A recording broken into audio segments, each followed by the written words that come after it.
자, 지난 시간에 우리가 봤었던 게요. 자료 구조의 한 종류인 배열이라는 걸 살펴봤었어요.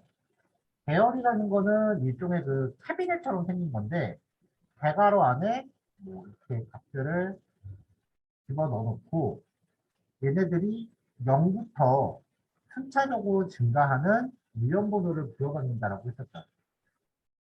이 일련 번호들을 배열의 인덱스라고 했습니다. 이게 기본인데 요 값들 안에 값들이 들어갈 때 다른 배열이 들어갈 수도 있다고 했었어요. 그럼 그때부터 2차 배열. 이런 식으로 이제 계속 확장해 가면은 이론적으로 뭐 3차, 4차 이렇게 계속 커질 수가 있는데 배열만 고집하는 거는 되게 옛날 스타일이고요. 요즘은 좀 더 확장된 다른 자료 구조가 사용되기도 합니다. 자바스크립트는 이제 그 중에 제이슨이라고 하는 형태를 제공을 합니다. 자바스크립트 오브젝트 노테이션, 그래서 자바스크립트로 오브젝트, 즉 객체를 표기하는 방법이라는 의미인데요. 다양한 형태의 자료 구조를 구성을 해요. 그래서 오늘은 이 제이슨이 뭔지 이해를 하고 다양한 형태를 직접 정의하는 거, 그리고 제이슨 형식의 자료 구조를 탐색이라는 거는 반복문으로 모두 넘쳐서 하나씩 다 건드리는 거 얘기예요. 그렇게 해서 원하는 값을 추출하는 거, 그 다음에 깊은 복사와 얕은 복사라는 개념이 있어요. 이 개념에 대해서 이해하고 구별하는 거. 그리고 우리가 배열에서의 구조분해 문법 한번 소개해 드렸었죠. 오늘은 제이슨에서의 구조분해 문법. 그리고 옵셔널 체이닝이라고 하는 새로운 문법 표현. 이렇게 소개를 해드릴 겁니다. 어저께랑 비교하면 예제 파일 개수가 별 차이 안 나네요. 예제 파일 개수가 10개라서 근데 어제보다 좀 적죠. 그래서 예제 파일 하나당 예제량은요 어제보다는 좀 작아요. 그래서 파일 하나당 해서 이제 어제보다는 조금 여유 있게 내용을 살피실 수 있을 거예요. 근데 어제는 좀 많이 타입했죠.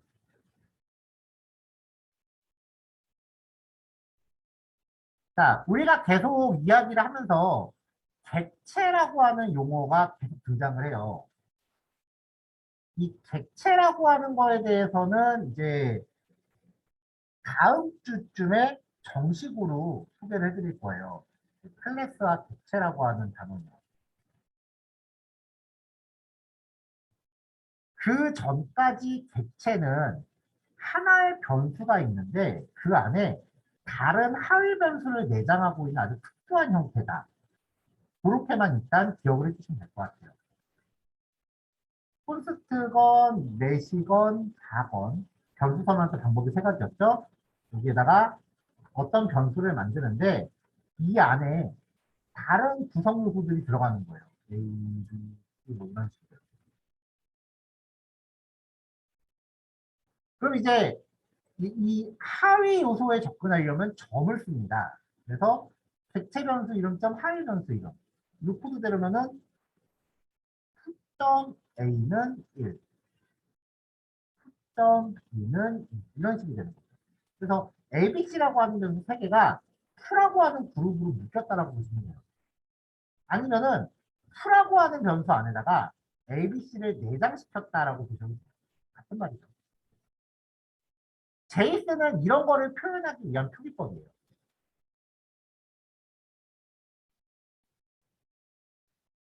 표기법이라는 거는 코딩 규칙이라고 이해하셔도 될 것 같아요. 자, 그래서 변수들의 그룹이라고 이해하시면 됩니다. 하나의 변수에 하위 정보들이 포함되어 있는 변수의 그룹. 자, 그래서 객체 이름. 그냥 일반 변수 이름이라고 보시면 됩니다. 여기에다가 중괄호를 만드시고요. 이름 콜론 값, 콤마, 이름 콜론 값, 콤마. 이런 식으로 원하는 것들을 쭉 나열하시면 돼요. 이때 이름을 키라고 부르고요. 값을 value라고 불러요. 그래서 제이슨을 정의할 때 다른 어떤 책들은 키와 value의 쌍으로 이루어진 자료 구조다. 진짜 FM대로 정의하면 그렇게 얘기하는데 그 제가 처음에 이제 수업할 때 책 안 갖고 오셔도 됩니다라고 말씀드리는 또 이유 중에 하나가 너무 FM대로 설명하니까 그 처음 시작하시는 분들이 접하기 말이 좀 어려워요. 그냥 이름하고 값이라고 해도 될 것 같아요. 자, 두 개 이상 데이터는 콤마로 구별하고요. 원칙적으로 이 키 이름은 따옴표로 감싸는 게 맞긴 한데요. 키 이름에 띄어쓰기나 대시가 없는 경우는 따옴표 처리를 생략해도 무관해요. 자, 그래서 예를 들어서 하나 만들어 보면은,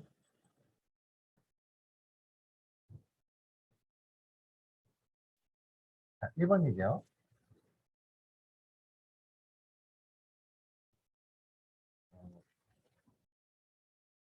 제이슨으로 만들어진 객체라고 하는 거를 이제 이해하실 때 가장 좋은 게, 여러분들 웹사이트에 회원 가입하시잖아요.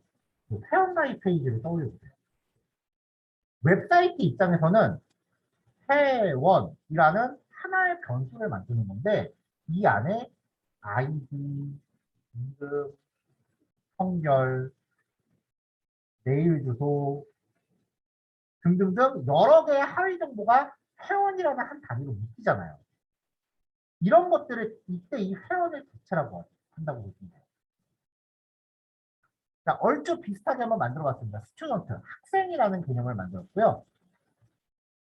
자, STUDNO, 학번에서 10101이라고 가정을 했고요. 학년, 1학년, 이름은 학생 1, 폰 NO, 전화번호는 이렇게. 자, 이렇게 해서 이제 제이슨 데이터를 하나 만들면은 요 안에 있는 이 세부적인 값들, 이런 것들에 접근할 땐 student.std, student.grade 이런 식이에요. 자, 그래서 출력할 때 이렇게 student.std, student.grade, student.name, student.phone 이렇게 해서 출력하면은 각각 하위 정보를 액세스할 수 있게 되는 거죠. 우리가 이제 자바스크립트에서 제이슨이라는 거를 만나면은 아마 90% 이상이 이 방법으로 쓰실 거예요. 제가 자바스크립트 수업을 이제 진행을 하다 보면은 이제 만나 뵙게 되는 케이스가 어떤 케이스냐면, 이제 첫 번째 케이스는 진짜 순서대로 단계별로 이제 학습 커리어를 쌓아오시는 분들. HTML 하고, 그다음에 CSS 하고, 그다음에 이제 자바스크립트 공부할 차례가 돼서 여기 오신 분들이 계시고요. 그다음에 예전부터 자바스크립트를 좀 다루긴 하셨어요. HTML, 그다음에 CSS 공부한 다음에 자바스크립트를 아주 찔끔 하고서 jQuery라고 하는 거를 좀 능숙하게 다루시다가 요즘 jQuery가 한물 갔다는데 라고 하고서 다시 이제 기본기를 가지러 오시는 경우가 좀 있으세요. 만약에 두 번째 케이스에 해당하셨다면 jQuery라는 거를 다뤄보셨다면 엄청 많이 오셨을 거예요. 그냥 정보를 묶어놓는 방법이다. 그렇게 생각하시면 됩니다. 그때 이제 그 보통 jQuery 같은 걸 쓴다라고 하면 이 방법을 거의 이 방법을 100% 써요. 근데 제이슨에 접근하는 두 번째 방법이요. 마치 키 이름을 배열의 인덱스처럼 쓰는 거예요. 그러니까 위에 표기 방법이랑 아래 표기 방법이 결과가 동일합니다. 위의 방식은 일반적인 웹페이지 만들 때 많이 쓰고요. 밑에 방식 같은 경우는 저는 빼렌트 만들 때 이 표현 방식을 되게 많이 써요.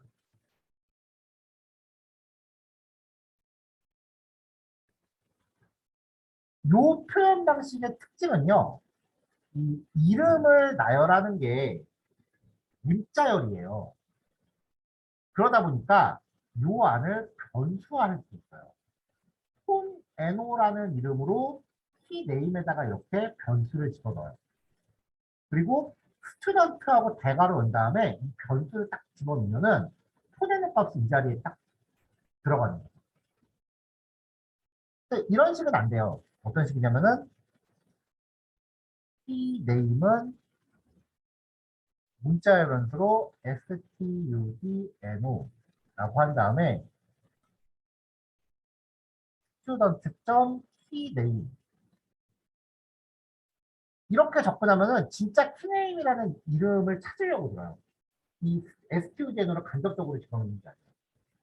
근데 마치 배열처럼 쓰는 거는 요 키 이름을 변수화시켜서 간접적으로 접근이 가능해요. 근데 이게 가능해지면 이걸 반복문이나 뭐 이런 걸로 활용하기가 좀 수월하거든요. 그래서 저는 Node.js 개발할 때 이 방식을 은근히 많이 쓰고 있습니다. 일단 출력 결과는 동일해요. 자, 위에 코드 잠깐만 덜어낼게요.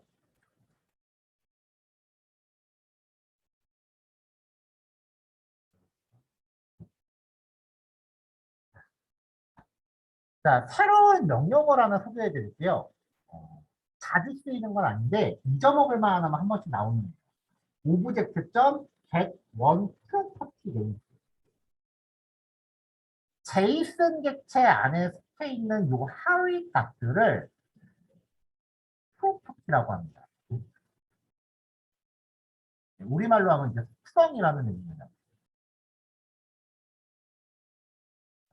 object.get one property names라고 한 다음에 이 제이슨 객체를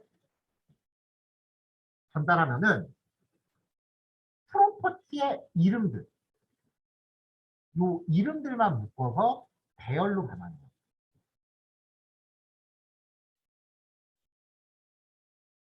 자, 그러니까 요 키스라고 하는 애를 출력을 해보면 이름만 묶어서 배열로 갖고 온 거예요. 원 데이터랑 보면은 어떤 건지 이제 보시죠. 자, 근데 이 키스라고 하는 게 배열인 거잖아요.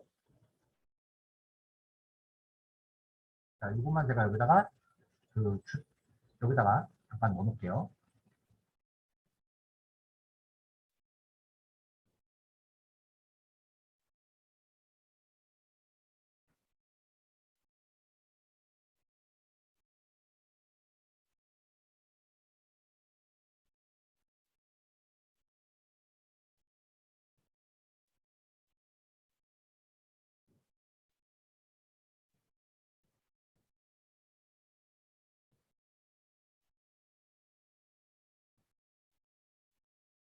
자, 요 키스라고 하는 게 지금 이름만 뽑아서 이렇게 배열로 묶어놓은 거죠. 얘가 얘예요, 이거예요. 자, 이걸 가지고 반복을 돌리면 K는 순서대로 요 이름값이 하나씩 이 안에 들어가겠죠. 호 5분은 배열의 모든 원소를 하나씩 순서대로 이제 이 변수에다가 대입해주는 탐색 반복문이었어요. 자, 그래서 얘를 일단 이 K를 출력하라고 하면 요게 이제 배열로 뽑아낸 건데 여기에서 이름들만 이제 하나씩 반복적으로 뜯어낼 수가 있다고요. 자, 그럼 이 K가 이 스튜던트의 이름을 담고 있는 변수입니다.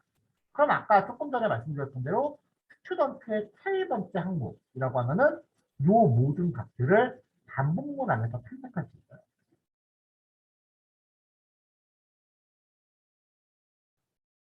값들 나오죠? 이렇게 하면은 이 제이슨의 원소가 지금 이거는 몇 개 안 되는데 사실 제이슨이라고 하는 게 더 양이 되게 많거든요. 의리의리해요. 그리고 엄청 많이 써요, 진짜. 이런 것들을 처리할 때 일일이 하드코딩 하는 게 아니라 이렇게 반복문으로 처리할 수 있게끔 해주는 거죠.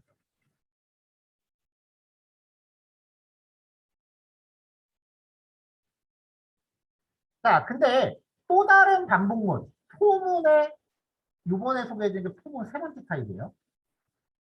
자, 지난 시간에 우리가 봤었던 건 포 오브였어요. 이건 배열용문.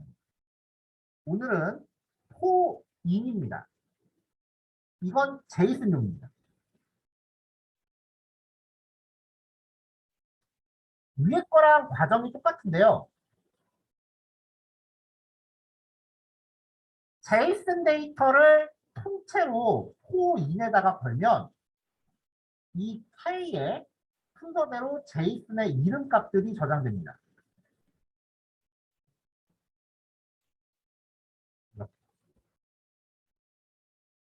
그러면 이름 한번 출력해보고 스튜던트의 K에 해당하는 거를 가져와라 라고 하면은 순서대로 스튜던트의 STU디오 그레이드 네임 포네노를 하나씩 다 탐색할 수 있게 됩니다.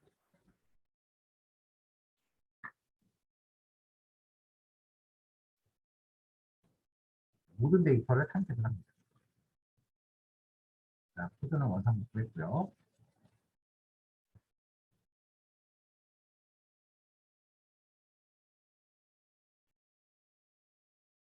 자, 제이슨의 값으로 저장되는 게 조금 전에 보셨던 게 숫자, 문자열, 뭐 이런 것 일반적인 값들이었는데 어제 우리가 봤었던 배열도 제이슨의 값이 될 수 있어요. 그러면 객체 이름, 점, 요 이름엔. 그럼 거기에 딸려 있는 게 배열이니까 0번째, 1번째, 2번째 이런 식으로 배열을 또 좁혀가는 방법이 됩니다.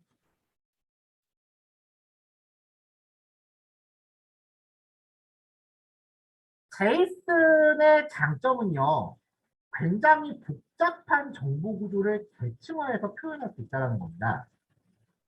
그래서 제이슨 데이터가 하나 있고 또 하나가 있다면 어떤 새로운 제이슨을 정의하면서 데이터 1의 값은 이 앞에 거 제이슨, 두 번째 데이터 2는 이 제이슨. 마치 2차 배열 만들죠.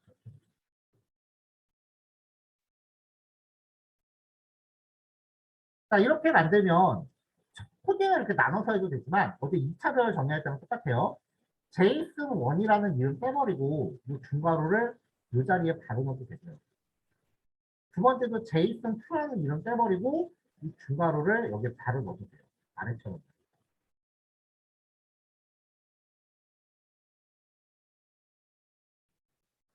자, 조금 전에 말씀드리는 거는 제이슨 안에 배열이 있거나 제이슨 안에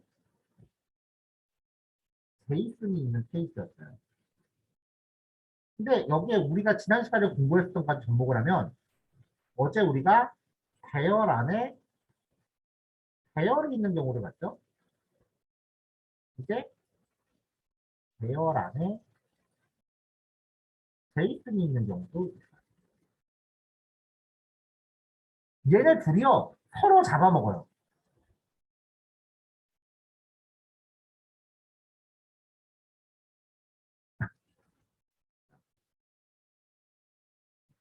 제이슨의 값이 제이슨 있고 뭔가 이름이 이렇게 있을 때 요 원소의 값이 배열이에요. 배열이에요. 근데 그럼 이 배열의 원소가 1, 2, 3, 뭐 이런 식으로 세 개가 있다고 치자고요. 근데 이 1, 2, 3 대신에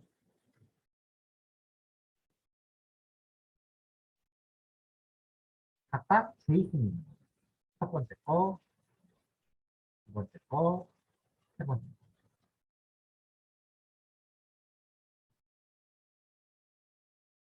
자, 이렇게 배열의 원소로서 들어가는 제이슨은요, 보통 이 세 개는 구조가 통상적으로 동일합니다.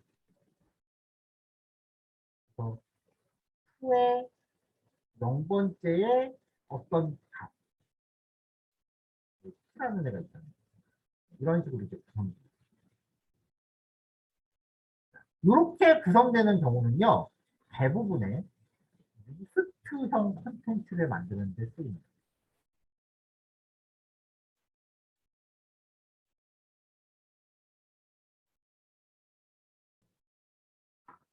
나중에 이제 그 제가 이 샘플을 또 보여드릴 것 같은데,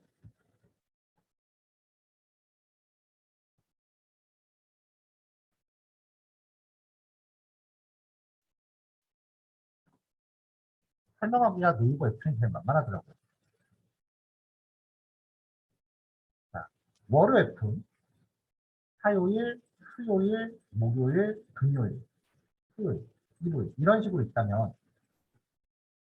자, 퍼블리셔 입장에서 보면 이거 월요일부터 일요일까지 한다면 최근에 메일 웹툰이라는 것이 생겼어요. 그러면 전체 페이지 수는 8개. 퍼블리셔 입장에서. 근데 개발자 입장에선 퍼블리셔가 그렇게 작업해오면 하나 빼고 다 지워요. 필요가 없어요. 한번 곰곰이 생각해 보세요. 지금 같은 논리였다면 이런 쇼핑몰을 만든다고 가정을 하자고요. 그럼 쇼핑몰에 이렇게 상품 카테고리가 있을 거 아니에요. 그렇죠? 상품 카테고리가. 그럼 보통 보면은 카테고리를 바꾸면 디자인은 똑같아요. 그럼 조금 전에 페이지 8개라는 논리였다면은 지금 여기 상품 카테고리 몇 개예요? 되게 많네요. 이거별로 페이지 다 만들어야죠. 이것만 만드나요? 밑에 보면은 또 1페이지, 2페이지 또 나눠질 거 아니에요. 자, 그 다음에 상품 상세 페이지는. 이거는 그럼 상품 개수별로 만들 거 아니에요. 근데 지금까지 우리가 얘기했었던 그 모든 페이지는 목록 페이지 하나, 상세 페이지 하나. 딱 두 페이지만 있으면 해결돼요.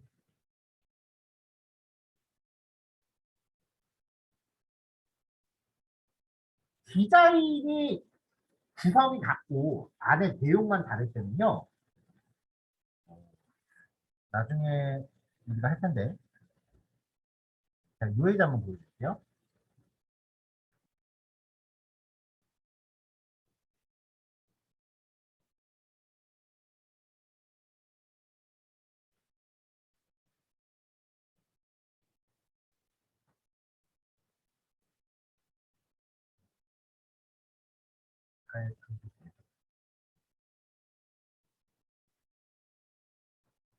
자, 지금 여기 떴는데요.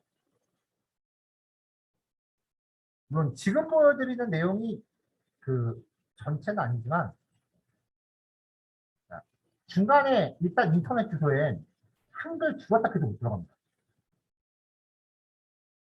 한글을 넣으려면 이런 식으로 변환을 해서 줘야 돼요. 이거를 이제 URL 인코딩이라고 하는데 그 링크를 이렇게 걸면은 크롬 브라우저 이걸 다시 역으로 바꿔서 보여줄 뿐이에요. 실제 같은 이런 식으로 돼 있어요. 이걸 나중에 자바스크립트로 이렇게 다 변환할 수 있어요. 자, 이 페이지 이름이 8번 웹툰이에요. 웹툰.html. 자, 월요 웹툰. 샘플로 3개 넣어놨거든요. 화요 웹툰, 수 웹툰. 분명히 컨텐츠 바뀌죠? 근데 여기 주소 보시면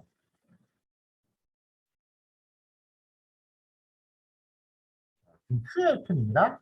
수 웹툰의 주소가 이거고요. 그다음에 화요 웹툰의 주소는 뒤에 파일들만 복사할게요. 이거고요. 월요 웹툰의 주소는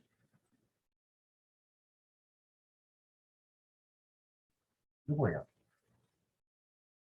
자, 물음표 뒤에 나오는 거는 우리가 아직 진도상 안 나간 거고요. HTML은 타이즈 안 바뀌었어요.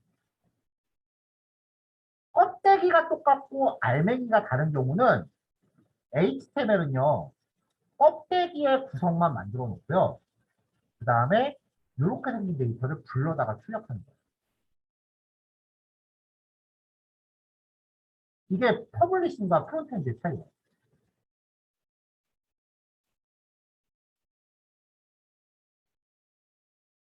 그래서 이제 프론트엔드 개발로 이제 들어갈 때는 데이터를 얼마나 잘 다루냐부터 시작을 해요. 그 데이터 다루는 거에 첫 번째가 지난주에 하셨던 배열 반복문 돌리면서 계속 선택하는 거예요.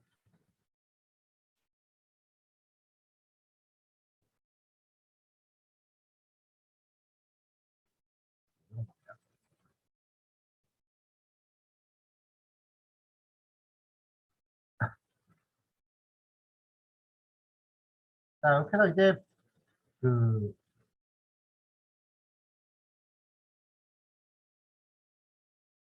복합 자료 구조, 목록형 구조에 대해서도 말씀을 드렸어요. 예제 코드 한번 볼게요. 자, 2번 짧죠?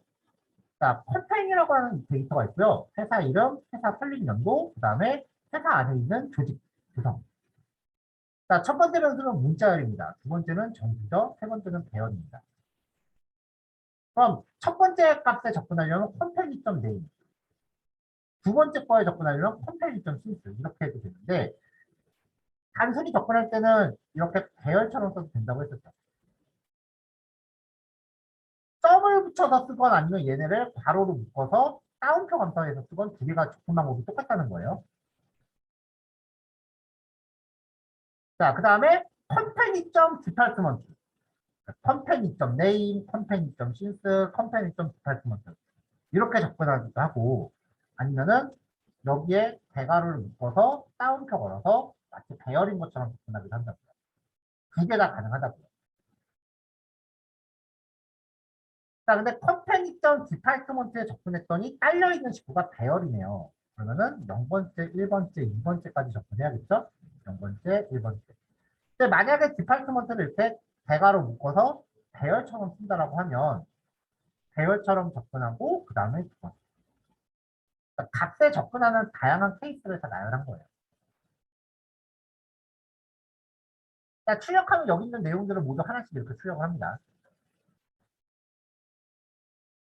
자, 그 다음 계층 구조. 제이슨 안에 제이슨이 들어가 있는 거예요. 자, 센터 포인트라고 해서 X하고 Y라고 하는 정보를 묶었습니다. 이렇게 해서 5,10이라고 하는 점의 좌표로 하나 표현을 한 거고요.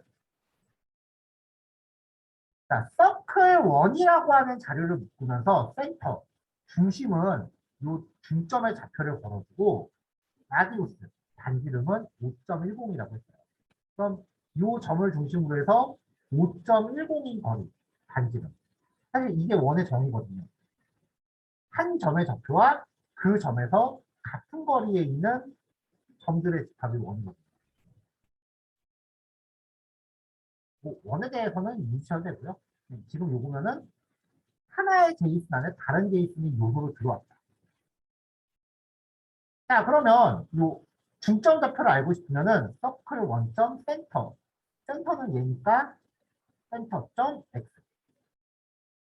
그리고 서클 원점 센터.y. 계층으로 계속 점으로 들어가는 방법이 있고 반지름은 서클 원점 라지. 자, 이렇게 작업을 할 거면 지금 센터 포인트의 내용이 이거잖아요. 요거잖아요. 이거를 이 센터 포인트 자리에다가 직접 갖다 놓으셔도 된다고요. 그래서 아래처럼 이렇게 한 번에 쓸 수 있다는 거죠. 값의 접근 방법은 동일합니다.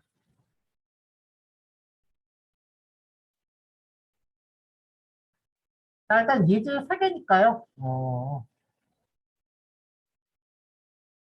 목록 구조까지만 좀, 첫 번째 목록 구조 하나는 더 볼게요. 요거 3개가 양이 적어서 이걸로 8시까지 실습하려고 해서 조금 부족할 것 같아요. 조금 시간이 남을 것 같아요.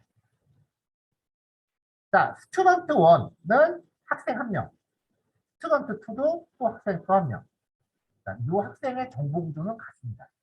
이럴 때 클래스룸이라고 만들면서 제이슨, 스튜던트에 들어있는 건 배열, 배열의 원칙은 자, 클래스룸은 제이슨이죠. 제이슨 안에 스튜던트가 이제 스튜던트는 배열이죠. 배열 안에 제이슨 원소가 두 개 있죠. 지름도 이렇게 잡아먹어요. 이게 정해진 규칙이 없어요. 그냥 만드는 사람 많은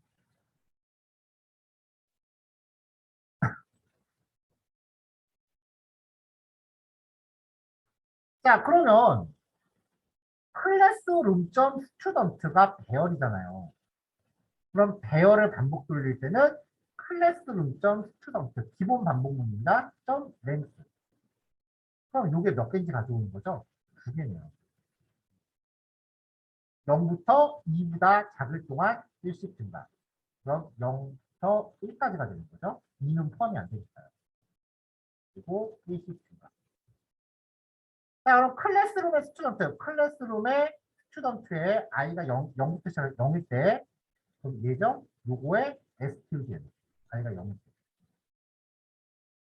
그러면 위에 있는 데이터는 첫 번째 거에 대한 정보들을 다 가져올 거예요. 0일 때. 이거 끝나고 나면은 i가 1 증가하니까 스튜던트의 1번째. 그런 식으로 정보를 탐색을 합니다. 자, 근데 이렇게 포문으로 돌리는 수도 있는데 얘를 포 오브문으로 걸면 클래스룸 스튜던트를 포 오브로 돌면은 이 s는 순서대로 원소 하나하나가 됩니다. 자, 이거 좀 헷갈리실 수 있어요. 포 오브는 배열용이고요. 포 2는 제이슨용이에요.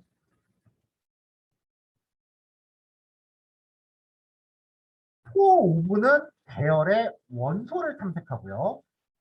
포 2는 제이슨의 키를 탐색합니다.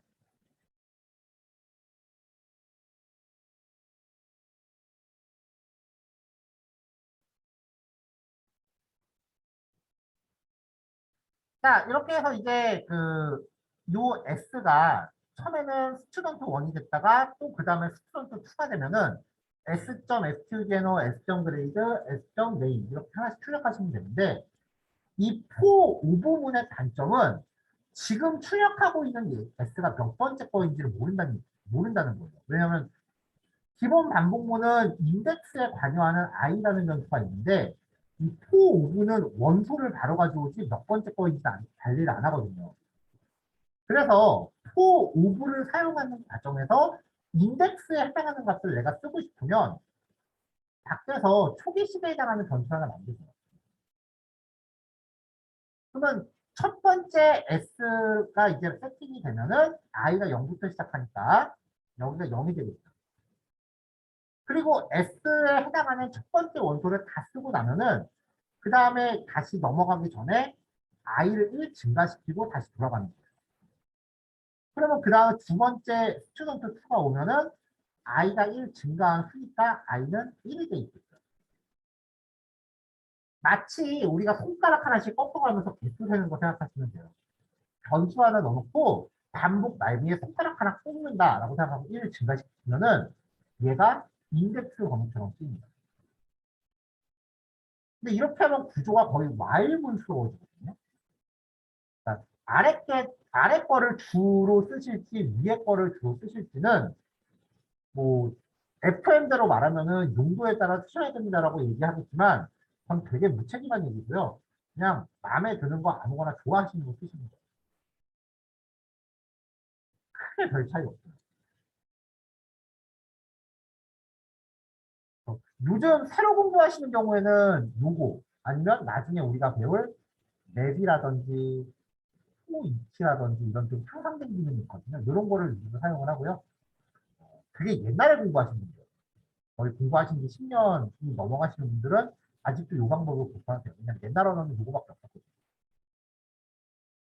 그래서 폼은 스타일 문법이 약간 세대 차이가 좀 보이기도 해요. 실제로.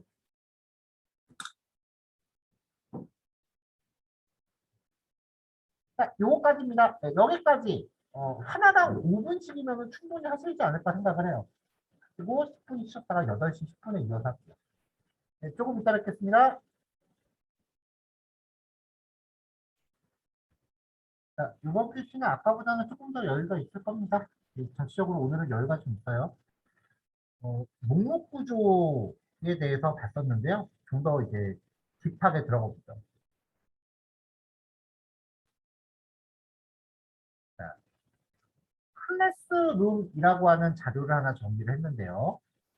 그러면은 이제 제이슨으로 되어 있죠. 괄호 모양을 보고 자료 구조를 판단하시면 돼요. 중괄호가 되어 있으면은 제이슨,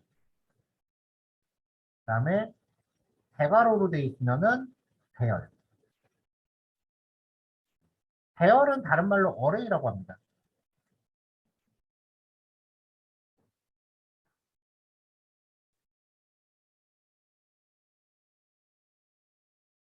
자, 제이슨 안에 이름은 스튜던트고요. 이 스튜던트에 속해 있는 값은 일단 뭐가 됐건 뭐 땡땡땡이 되겠죠. 근데 일반적인 값을 넣는 대신에 배열을 연 거예요.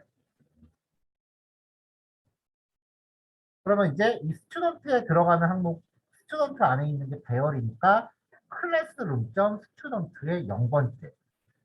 클래스룸 스튜던트의 1번째 이런 식으로 접근이 되겠죠. 근데 배열의 원소도 형식에 구애받지 않기 때문에 얘네가 이렇게 또 독립적인 제이슨이 되는 겁니다. 그럼 이때부터 괄호가 좀 복잡해져요. 줄바꿈 같은 거 잘 해갖고 내용을 정리할 수 있게끔 만들어야 돼요. 자, 학생 정보니까 스튜던트의 0번째 학생, 1번째 학생 이런 개념이에요.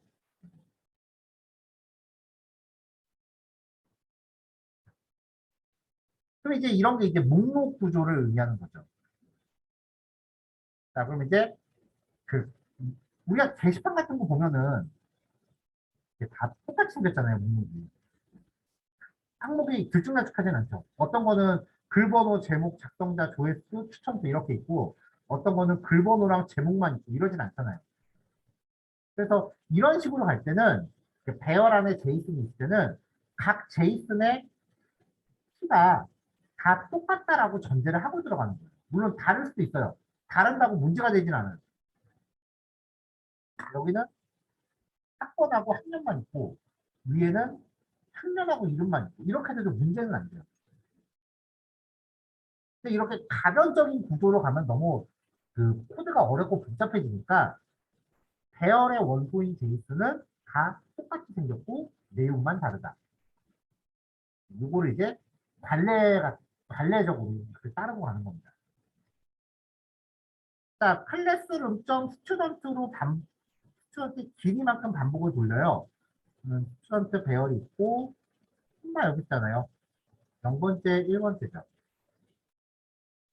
그러면은 길이는 2가 되네요. 0부터 2보다 작은 동안 0부터 2까지 일씩 증가. 자, 그럼 클래스룸점 스튜던트의 0번째 항목에 STUDNO, 그 다음에 1번째 항목에 STUDNO 이런 식으로 접근이 되겠죠. 결과는 아까랑 동일한 얘기입니다. 자, 비주얼 스튜디오 코드에서 이제 제이슨 데이터를 보면요. 항목별, 배열일 때, 항목별로 이렇게 접었다 열었다가 가능해져요. 이렇게 해서 이제 구조를 확인하실 수 있어요. 대체로 이 중괄호 단위로 코드를 접었다 열었다 할 수 있습니다. 자, 그리고요, 이제 또 하나 보시면은, 이제부터 요 괄호 모양, 괄호 앞뒤 짝을 맞추는 게 좀 많이 중요해져요. 괄호 짝 안 맞아서 코드 에러 나는 경우가 되게 많거든요.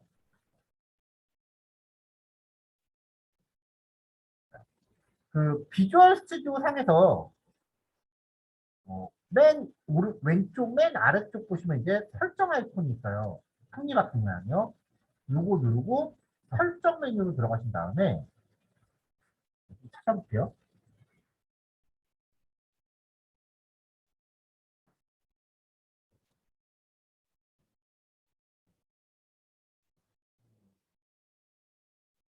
여기 있네요.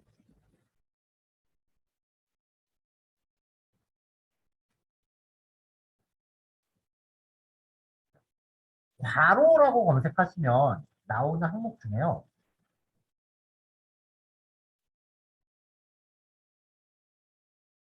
자, 브라켓, 세일, 그다음 페어, 컬러라이제이션, 어네이블. 요거를 체크하시면 괄호 짝이 맞는 애들끼리 색깔이 좀 달라요. 자기는. 요거를 체크하시면 나머지는 저도 그냥 기본값대로 쓰고 있는 거고요. 브라켓, 페어, 컬러라이제이션, 어네이블드 요거를 체크하시면은 요 괄호 앞에 괄호 짝이 맞는 애들끼리 이렇게 색깔이 좀 다르게 명시가 돼요. 저는 지금 테마 자체가 색상이 그렇게 다양하게 나오는 테마가 아니라서 이 정도인데 아마 좀 다른 테마 쓰시는 분들은 이거보다 색깔이 더 화려하게 나올 거예요.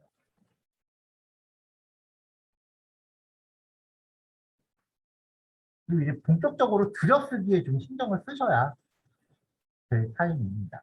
근데 들여쓰기 신경 쓰는 게 쉽지 않잖아요. 뭐 들여쓰기 같은 거, 그 맞추기 같은 게 사실 쉬운 일이 아니거든요. 막 이렇게 뒤죽말죽하게 짰다고 칠게요. 이거는 이제 첫날 아마 설치가 됐을 것 같은데, 그 비주얼 스튜디오 보면은 여기 마치 퍼즐 조각처럼 돼 있는 아이콘이 있어요. 이게 익스텐션이라고 부르는 기능인데, 쉽게 말하면 확장팩입니다. 확장팩이요. 자, 얘에서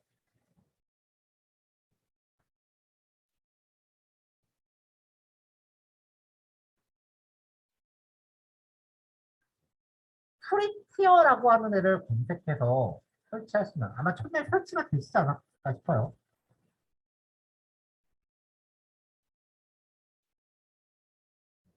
지금 얘도 한번 보여드렸던 것 같긴 하네요.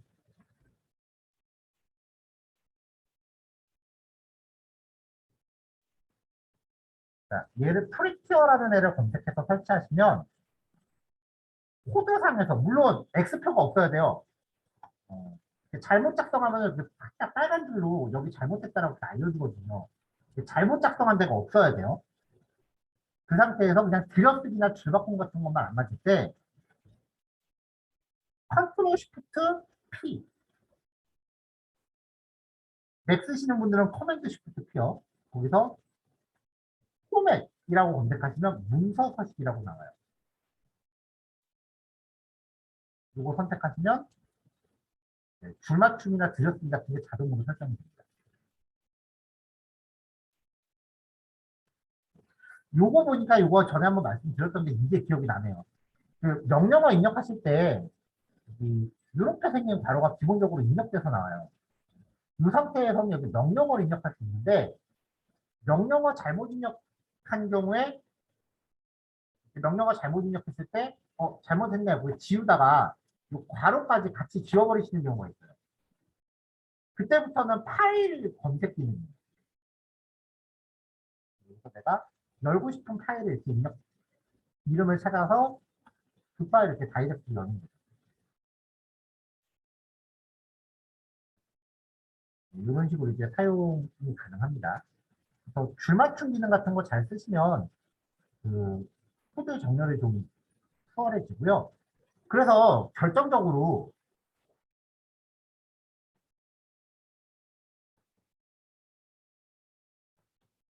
자, 포맷 도큐멘트 요걸 썼는데 애가 반응이 없다. 그러면 어딘가 지금 코드가 잘못된 데가 있는 거예요. 빨간색으로 잘못됐다라고 나오는 걸 못 찾더라도 이 기능이 동작하지 않으면 어딘가 잘못된 게 있는 거예요.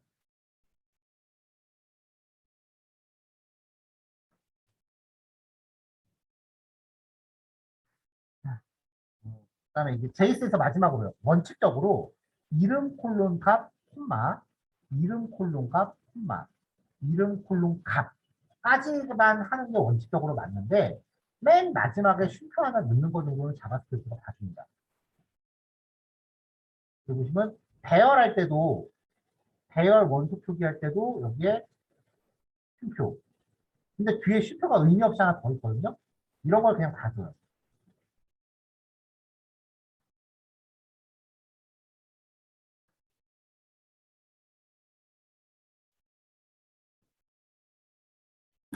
자, 저는 코드 원본 상태로 되돌려 볼게요.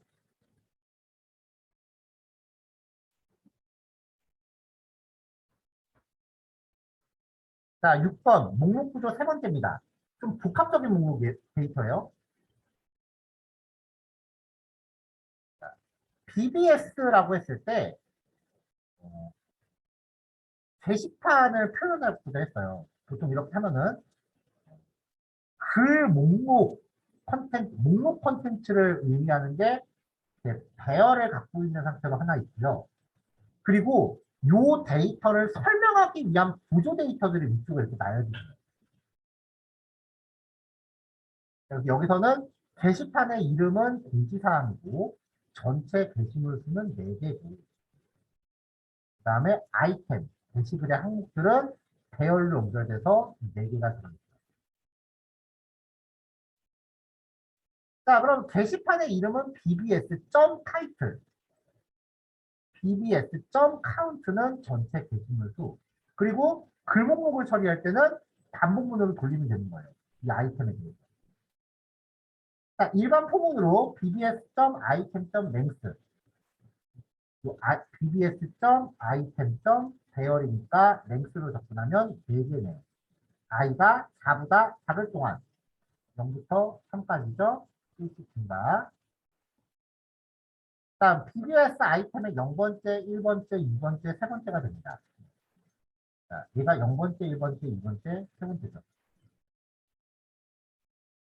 그러면 0번째 항목의 아이디와 서브젝트, 0번째 항목의 아이디와 서브젝트, 1번째 항목의 아이디와 서브젝트. 나머지 쭉 들어갈 거 아니에요. 그렇게 하면은 이제 이걸 지금 우리는 콘솔.log로 로그로 출력하고 있지만 얘를 이제 HTML 태그랑 곁들여서 출력하게 하면은 게시판 같은 게 됩니다.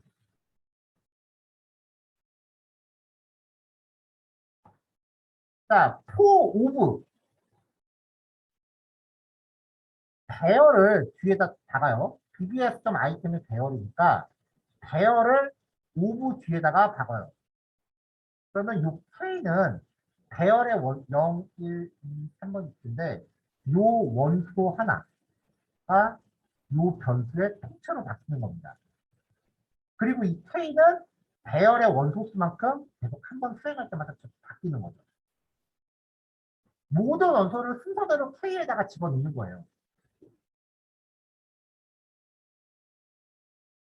그러면 K.id, K가 통째로 JSON 되어 있으니까요.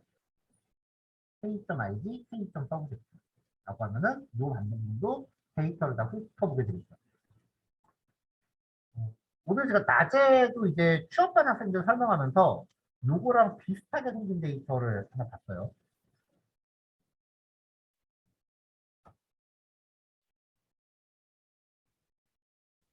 자, 로그인을 해야겠네요.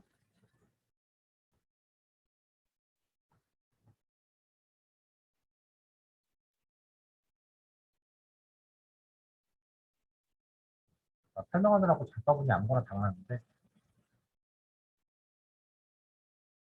자, 자, 지금 장바구니에 상품이 5개가 담겨 있어요.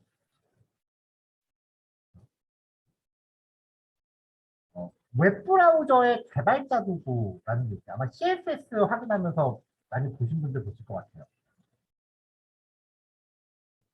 이 개발자 도구에서 네트워크 탭으로 들어가면요. 지금은 아무것도 없는데, 아무것도 없으면 새로 고침을 한번 하시면, 왜 우리 웹페이지 작업할 때 리소스들 많이 쓰잖아요. CSS 파일이라던가 이미지라던가 그런 재료들 많이 쓰잖아요. 그게 웹브라우저가 웹사이트에서 그 파일을 다 다운로드 받아야 되거든요. 그 다운로드 받은 파일들이 여기 다 보여요. 이미지 선택하면은 다 나와요. 이거는 못 막아요. 여기서 마우스 우클릭하면은 오프닝 뉴 탭이라고 있어요. 이거 선택하면 이미지 그냥 다운받으시면 돼요. 제가 봤을 때는 세상에서 제일 쓸모없는 게 마우스 우클릭 막는 거예요. 이미지 다운로드 못하게 하겠다고 막는 게 제가 봐서 세상에서 제일 쓸모없어요. 어떻게든 다운로드 받을 수 있어요. 웹은 못 막아요.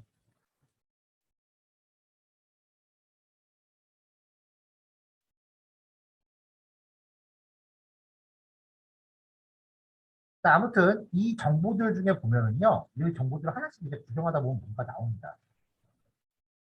자, 제이슨 데이터네요. 자, 첫 번째 키가 데이터래요. 자, 데이터 안에 get, general, cut, view. 기본 장바구니 보기래요. 열었더니 아이템 카운트 5개, 전체 5개래요. 멤버 아이디, 4SE2L, 이게 저한테 보여준 회원 인증번호인가 봐요. 멤버십 트루, 네, 저 네이버 멤버십 쓰고 있거든요. 프로덕트 카운트 5개, 뭐 상품 개수 5개인가 봐요. 그리고 스토어스, 아까 우리 아이템에 해당했던 거, 배열이죠. 그럼 0번째, 아이템 카운트. 상품 옵션에서 똑같은 상품 몇 개 주면 들어가잖아요. 한 개. 그다음에 토탈 프라이스 9,980원. 선택 상품에 9,980원. 맞네요. 그다음에 요거는 이제 상품에 대한 그 판매자 정보인가 보네요. 프로덕트, 카트 타입, 뭐까지 정보가 있을 거고, 토탈 딜리버리 피, 배송비 2,500원. 그다음에 토탈 디스카운트 피, 할인 금액 마이너스 7,000원. 요 정보들이 지금 우리가 보고 있는 그런 형태로 만들어져요. 실제로. 이런 식으로 만들어야 내가 상품 담을 때마다 장바구니 디자인 그대로 놓고 요 데이터만 바꿔치기 해서 계속 컨텐츠를 뿌리죠.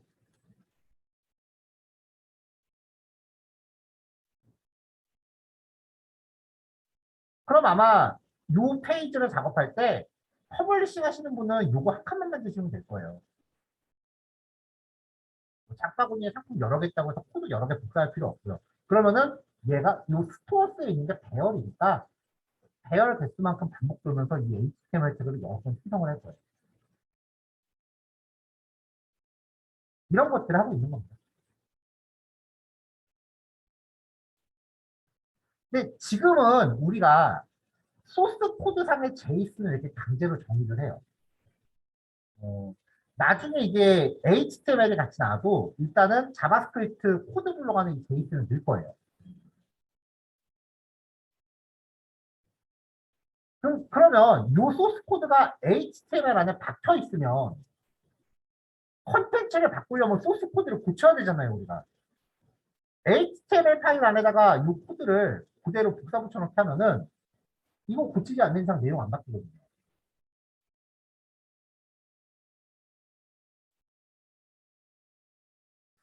여기가 될지 모르겠네요.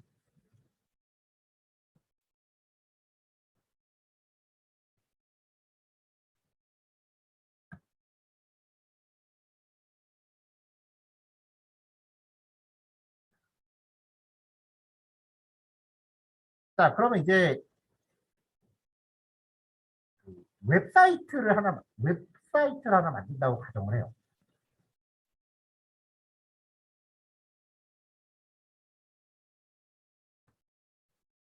근데 그 웹사이트는 그 웹사이트는 주소를 입력했을 때 HTML을 주는 게 아니라 그냥 무조건 JS만 줍니다. 무조건 이렇게 JS만 줍니다. 이런 웹사이트 하나 만들어요. 제가 지금 간이 백엔드 하나 띄워놨어요. 이런 식으로.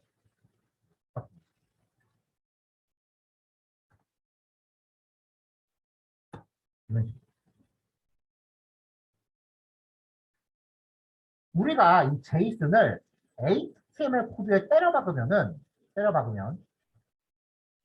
맨날 똑같은 내용밖에 볼 수 없지만 이 사이트는 같은 데이터라도 URL을 어떻게 접속하는지에 따라서 내용이 유동적으로 바뀝니다. 이게 백엔드예요. 그럼 자바스크립트로 이 제이슨을 읽어다가 그 HTML 안에 있는 지금 얘가 이제 백엔드라고 말씀드렸죠. 얘는 독립 사이트예요. 독립 사이트예요. 근데 HTML은 하나도 없고 그냥 JS만 계속 있는 거예요.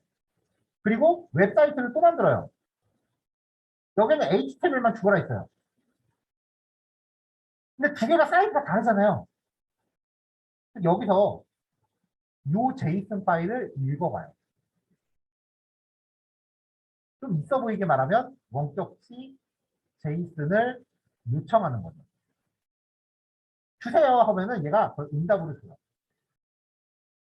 이걸 화면에 뿌려요. 요 기술을 우리가 베이직스라고 하고요. 지금 보여드린 요게 이때부터 얘는 HTML가 사용자들 눈에 볼 거 아니에요. 그래서 프론트. 설마 사용자한테 이걸 보여주겠어요? 얘는 안 보여주죠. 뒤에 숨겨야죠. 그래서 빼겠네. 실상은 그냥 웹사이트 두 개 간에 통신하는 거예요.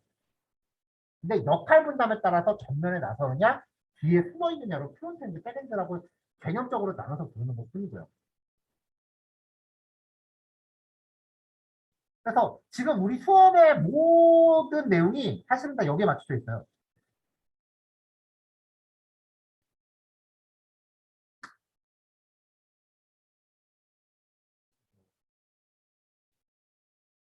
아마 거의 마지막 예제가 이걸 거예요. 이렇게 됐던 것 같긴 한데. 자바스크립트, 그 다음에 블로그 같은 거 검색하면은, 아, 라이브러리가 없구나.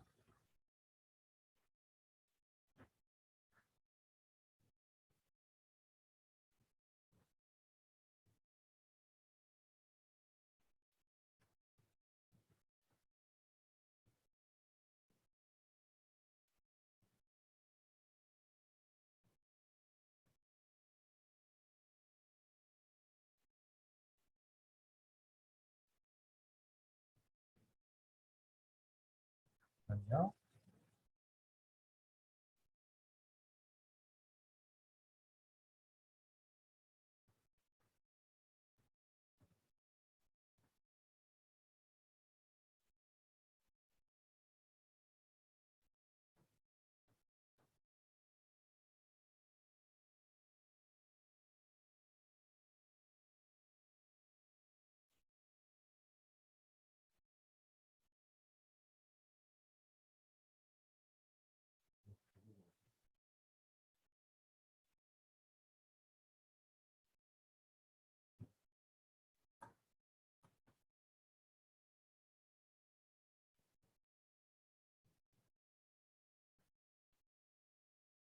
네, 그 다운받는 중재 다 등장이 되네요.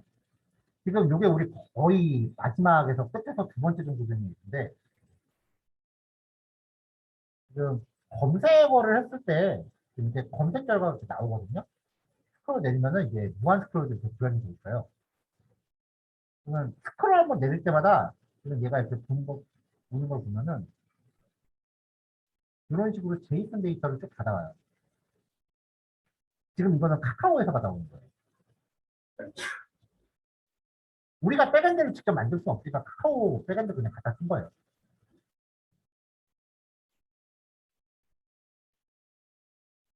이런 식으로 이제 앞으로 내용이 전개가 될 겁니다. 어, 보통 이제 만약에 저였다면은 제가 앞부분 내용들을 공부할 때 항상 의문이 들었던 게, 그래, 수업 내용 듣다 보면은, 그래, 저 내용은 무슨 말인지 어렴풋이 알 것 같아. 근데 한참 다 듣고 나서, 그래서 어쩌라고. 맨날 그 질문이 생겼거든요. 근데 게임 같은 거 할 때 보면은, 미니맵이라고 해서 내가 전체 지역에서 어디쯤에 위치하고 있는지 이렇게 보여주는 조그만 맵이 있잖아요. 비주얼 스튜디오 코드도 미니맵 있죠. 스튜디오 미니맵 있잖아요. 그래서 약간 우리가 전체적으로 배우는 내용 중에 오늘 내용이 어디쯤에 해당한다. 그런 거를 말씀드리는 느낌으로 중간중간에 이제 이런 것들을 좀 얘기를 해요. 자, 이렇게 해서 이제 그 목록형 구조까지 갔고요.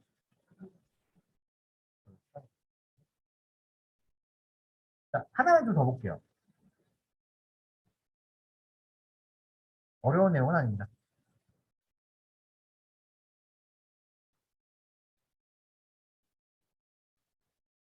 자, 제이슨 구조 확장.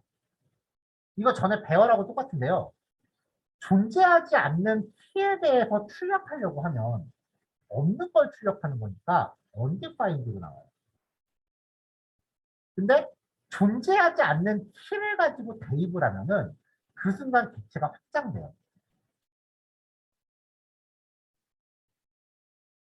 자, 요거 두 개만 놓고 얘기를 좀 해볼게요.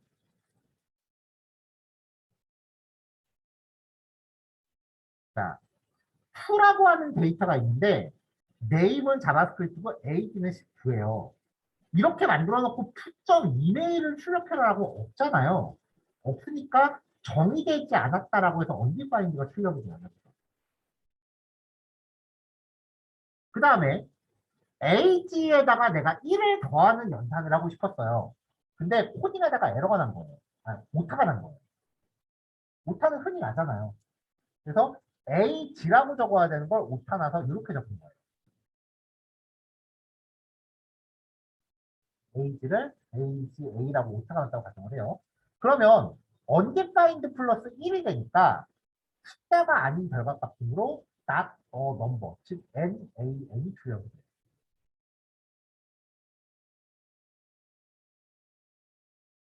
자, 근데 존재하지 않는 키, 특정 이메일에다가 뭔가 넣어라라고 하면은 이건 밖에서 넣는 거니까 그 순간 여기에 이메일이라는 것도 만들어 버려요.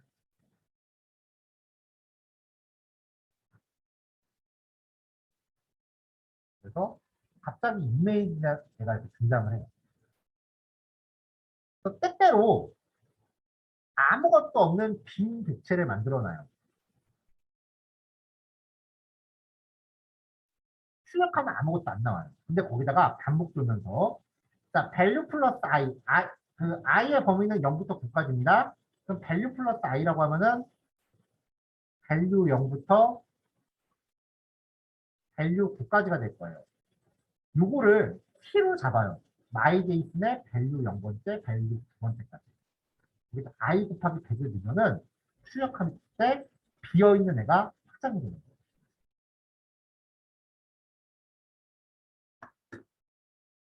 그래서 이것만 실행하면은 비어있던 애가 이렇게 늘어나 있는 거죠.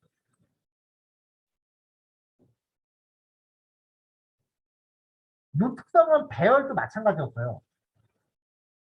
배열도 마찬가지였어요. 그러니까 왜 화면을 쓰다 보면은 여기서 뭔가 체크해갖고 다른 목록에다 이렇게 닫는 그런 기능 같은 거 있잖아요. 그럴 때 비어 있는 거에서 내가 집어 넣는 것들이 고지고대가 확장된다. 이 개념을 응용을 합니다. 비어 있는 거를 확장할 수 있다. 맞지요? 자, 요번 끝이 여기까지 할게요. 마찬가지로 9시까지 실습하시고 10분 쉬었다가 9시 10분에 뵙도록 하겠습니다. 자, 마지막 표시 시작할게요.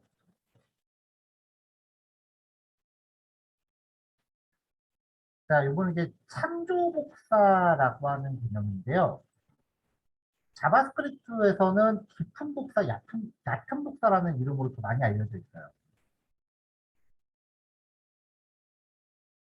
참조 복사, 홀, 얕은 복사, 그다음에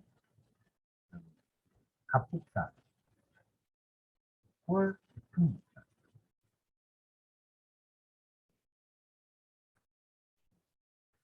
자, 용어 같은 것 때문에 이제 다른 책 보실 때 이렇게 설명하는 책들도 있을 거예요. 자, 가장 기본적인 갑복사는요, 일반 변수끼리 복사입니다. 100을 A에다 넣고요, A를 B에다 놔요. 그럼 출력하면 여기서 100 나오고, B도 100 나오겠죠. 거기서 A만 1 증가시킵니다. 그럼 A는 101이 되고요, B는 여전히 100이죠.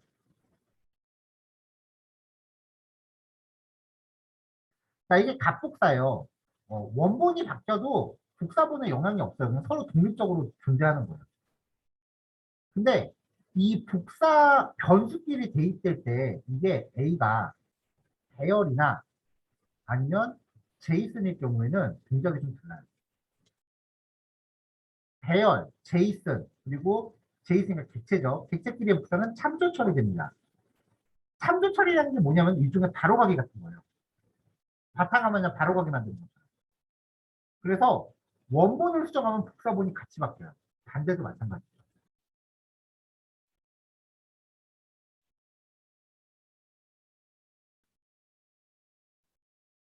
자, 유저라는 이름의 객체를 네임에 리라고 넣습니다.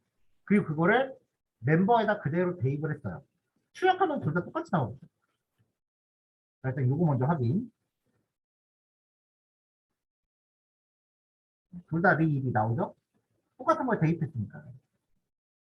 이 상태에서 멤버점 네임에다가 킴이라고 주면 지금 앞에 게 유저, 뒤에 게 멤버였죠? 멤버점 네임에다가 킴이라고 주면은 여기가 킴이라고 바뀌는 거죠. 근데 같이 바뀌어요. 확인해 볼까요?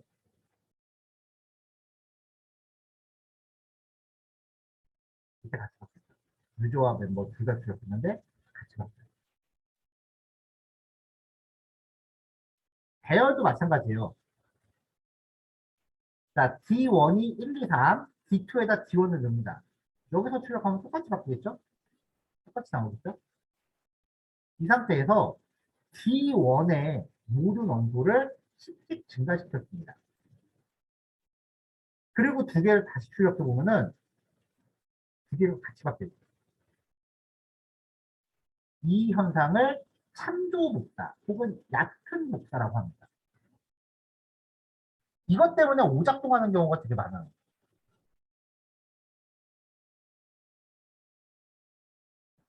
예를 들어서 상품 목록을 이렇게 만들면은 배열이잖아요. 이거를 장바구니 같은 거에다가 몇 개를 이렇게 복사해서 담는 거죠. 그래놓고 장바구니에서 상품 수량을 변경한다고 여기서 뭔가 값을 바꿨더니 원본 상품 목록이 같이 바뀌어 있는 거예요. 이런 일들이 벌어 있어요. 복사된 객체가 원본에 영향을 받지 않으려면 부품 복사하려면요. 안에 있는 원소를 하나하나 일일이 복사하는 거예요. 한꺼번에 통째로 바꾸는 게 아니라.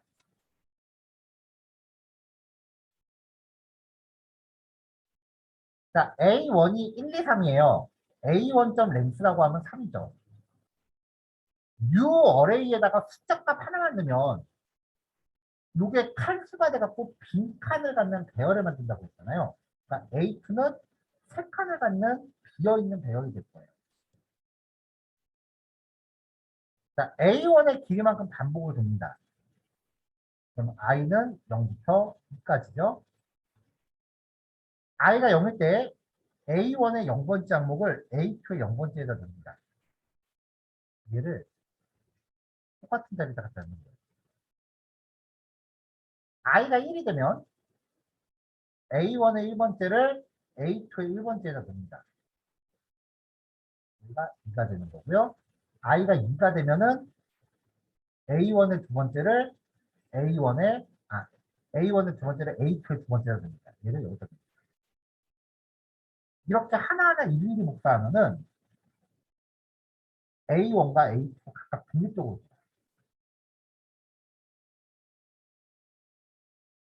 자, 이런 식으로 반복문 돌면서 일일이 하는 게 어떻게 보면 좀 번거롭죠. 좀 거창하고요. 그래서 명령어로 한 번에 하는 부품 복사가요. 원본 기체점, 원본 배열점, 슬라이스라고 하는 명령을 내리면 이렇게 대입되는 애는 완전히 독립적인 복사본이에요. 그럼 A1을 만든 다음에 A2한테 좀 고전적인 방법으로 복사를 했고 A3한테 명령어를 써서 복사를 했어요. 그럼 출력하면 이 세 개가 다 똑같아야 돼요. 자, 출력하면은 세 개가 다 똑같습니다. 이 상태에서 A1의 0번째만 100을 증가시켜서 다시 출력하면 그렇죠? A1의 0번째만 100을 증가시켜서 다시 출력하면은 A1, 2, 3 처음에 출력했을 때 똑같은 거 확인했고요. A1만 바꿨어요. 그러면 얘만 바꾸고 나머지는 그대로 가죠. 배열이나 제이슨을 복사하려면 이렇게 해야 돼요. 자, 제이슨을 복사할 때는 제이슨 객체 확장 성격을 이용합니다. ADDR이라는 제이슨인데 이걸 카피에다 복사할 거예요.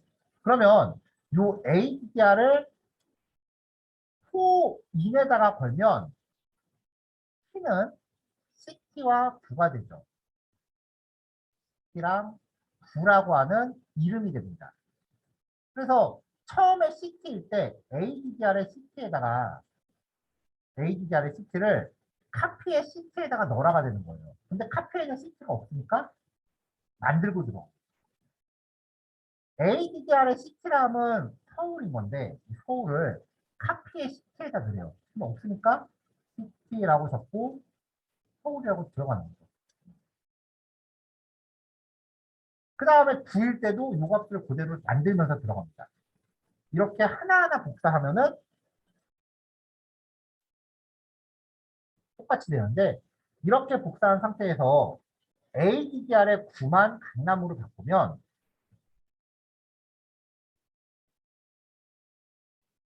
ADDR의 분한 강남으로 바꾸면 첫 번째 것만 바뀌고 두 번째 건 그대로 있죠. 제이슨도 이렇게 하나하나 바꾸면 되는데 이것도 이제 매번 이렇게 반복문 돌면서 처리하려면 오히려 헷갈리니까 명령어를 쓰면 돼요. 오브젝트.assign copy to ADDR. 지금 copy to는 비어 있어요. 그러면 뒤에 있는 애를 앞에 거에다 복사해요.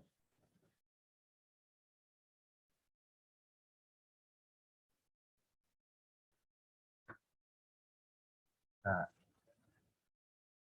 중간 코드를 좀 적어놓을게요. ADDR을 카피토에다 복사해라 라고 하면은 이렇게 카피토가 똑같이 복사가 됩니다. 그런데 만약에 카피토에 종은 뭐 서초 1종 이런 식으로 ADDR에 없는 값이 들어있다라고 하면은 누적해서 복사해요. 그대로 유지하고 복사되는 애만 다 없어요.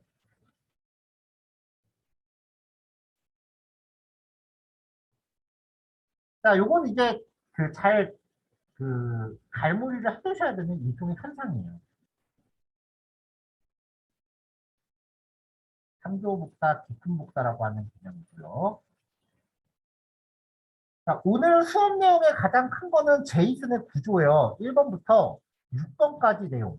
그러니까 순수한 제이슨으로서의 구조에 이해하시는 게 첫 번째고요. 두 번째는 제이슨 객체를 확장하는 방법. 그 확장하는 방법을 통해서 3조 복사 현상을 어떻게 갑복사로 바꾸는지를 말씀드린 거고요. 자, 그 다음 구조분해입니다. 이거는 그냥 표현법이에요. 문법이에요. 배열 구조분해랑 비슷해요. 오브젝트라는 이름의 제이슨 객체가 있는데 1, 2, 3을 각각 독립적인 전체에 복사하려고 해요. 그러면 오브젝트.a를 x에다 복사하고 오브젝트.b를 y에다 복사해라. 그러면 1하고 2가 각각 복사되겠죠. 이거를 한 번에 처리하면 이렇게 돼요. 포스트. 괄호 모양이 중괄호니까 얘는 중괄호로 들어가요. 그리고 a, b는 오브젝트. 이렇게 하면은 이때의 제약은요. 요 선언되는 변수 이름이 제이슨의 키 이런 거 똑같아야 돼요. 순서는 바꿔도 돼요. BA 이렇게 해도 돼요. 그러면 알아서 이름이 똑같은 애들을 이렇게 찾아가요. 이거 되게 중요해요. 특히 ES6부터 이런 표현법이 되게 많이 나오기 시작하면서 리액트의 이문법이 되게 많이 나오거든요. 자, 그럼 ABC에다가 오브젝트를 넣으라고 했으니까 이렇게 하나씩 들어가는 겁니다. 똑같은 이름 찾아서요. 그러면 요 ABC는 각각 독립변수가 돼요.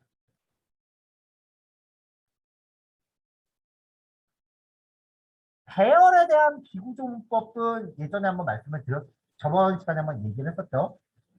ARR이 100, 200일 때 XY. 배열에 있는 원소를 복사할 때는 이름은 뭐가 됐건 상관없어요. 그냥 순서대로 들어와요. 그래서 XY 출력하면 각각 100과 200이 되죠. 제이슨을 구조분해할 때는 자, 데이터에 name, age, height, weight가 있는데 여기서 나는 name만 쓸 거다. 라고 하면은 필요한 항목만 명시하시면 이 전체 데이터에서 name에 해당하는 헬로만 여기다 복사하고 얘를 출력합니다. 자, 근데 여기 보시면요. 여기 name이라는 거에 추가가 있잖아요. 이게 우리가 비주얼 스튜디오 코드에 설치했던 것 중에 ES lin트라고 하는 확장팩이 있어요. 이 확장팩의 기능이 자바스크립트 문법을 검증해주는 기능을 해요. 근데 얘가 자바스크립트도 검증하지만 타입스크립트도 검증하거든요. 타입스크립트라는 거는 자바스크립트 다음 버전이라고 보시면 됩니다. 근데 아직 제가 봐선 자바스크립트가 전율되지 못해요. 한 7대 3 정도? 2, 3년 안에 아마 완전히 역전될 거예요. 자, 어쨌건 이 타입스크립트에서 name이라는 변수를 쓰는 게 뭐가 좀 걸리나 봐요. 마우스 올려보면은 네임은 사용되지 않습니다. 여기 TS, 타입스크립트 때문이라고 나오잖아요. 요거는 자바스크립트 코딩하면서는 무시하셔도 돼요. 혹시 CSS 하시면서 그 SCSS나 SASS 같은 거 다뤄보신 분이 계실지 모르겠네요. 이게 차세대 CSS라고 보시면 돼요. 레스도 있고요. 얘가 처음에 나왔다가 얘가 나오고 그 다음 얘가 나오는 거죠. 그래서 저는 CSS 코딩을 실제로 이거로 하는데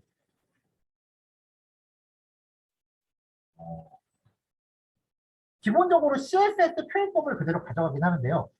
선택자 명시하는 방법이 달라요. 제일 큰 특징이. 어떻게 되냐면 우리가 보통 CSS 선택자를 표기할 때 샵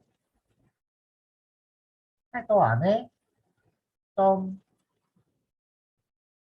gmb 안에 뭐 이렇게 있고 그다음에 샵 헤더에 대한 특성이 또뭐 이렇게 있고 이런 식으로 코딩하잖아요. 이게 SCSS로 가면은 샵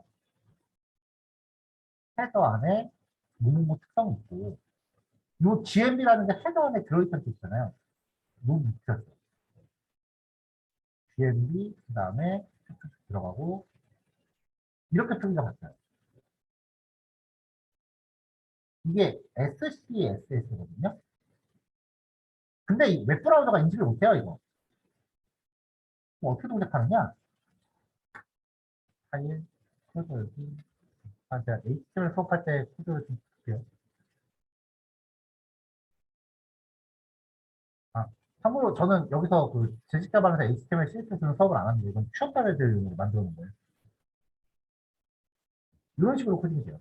my SCSS 안에 코드 넣고 가상 클래스는 이렇게. 이게 이렇게 괄호 포함 관계로 선택자의 포함을 표현을 해요. 이거는 지금 미디어 쿼리 쓴 건데 그 명령어도 만들 수 있고 연산도 되고요.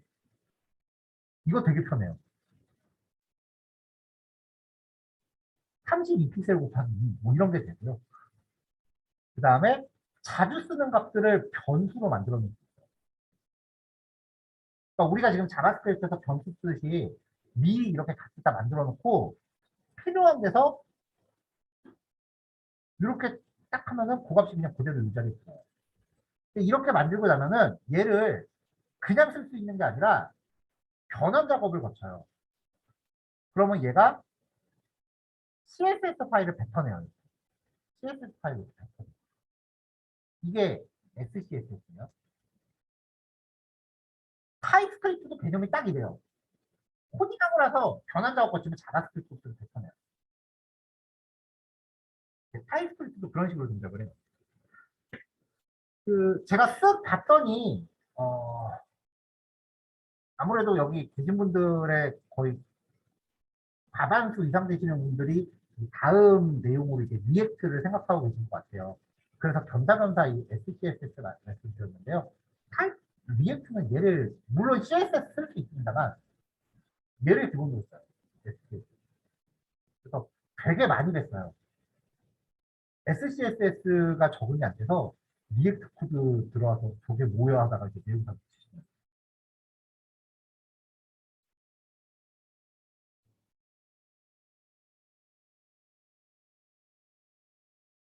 리액트 기술 중에 이제 스타일드 컴포넌트라고 하는데 자바스크립트 코드의 확장자가 JS인데 코드 보면은 자바스크립트 소스 안에 SCSS 코드를 이렇게 다 켜요.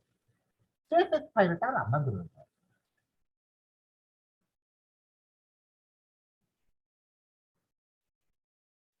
그리고 태그도 직접 만들어야 돼요. 그게 가능해요. 태그도 직접 만드는 게 가능해요. 이게 무슨 의미냐면은 div 안에 뭐 ul이 있고 그 다음에 이 안에 li가 있고 이 안에 a가 있다. a가 있다. li.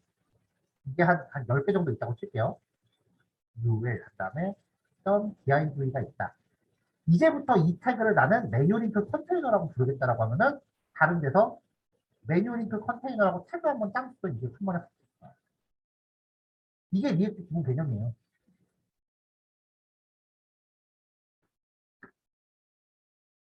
그래서 리액트 공부할 때 제일 중요한, 제가 되게 중요하게 생각하는 것 중에 하나가,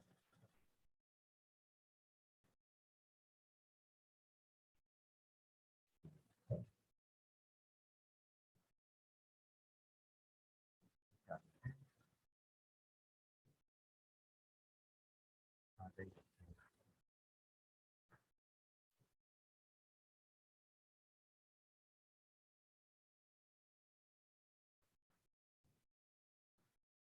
자, 우리 웹페이지 보면은 이런 식으로 영역 나눠서 레이아웃 구조 가능하잖아요.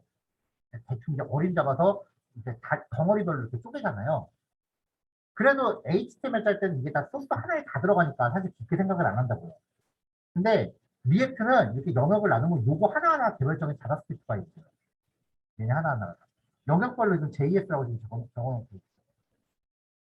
이걸 갖다가 자바스크립트 파일을 조립을 하면은 웹페이지가 완성되는 스타일이기 때문에 평소에 HTML에서 동 구조라고 해서 HTML 구조를 마치 트리 구조처럼 그려놓은 거 보신 적 있을 거예요. 그게 실제로 자바스크립트 파일로 바뀌어서 이렇게 들어가요. 만약에 여기 똑같은 애들이 여러 번 나온다. 그럼 자바스크립트 파일 하나를 여러 번 갖다 놓으면 돼요. 부분별로 재사용이 가능합니다.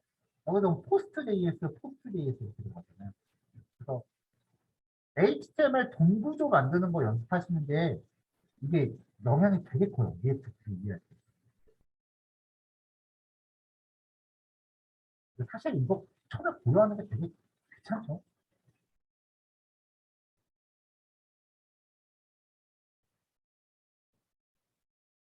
타입스크립트 얘기하다가 비슷한 원리로 동작하는 것들 한 번씩 말씀드린 거예요.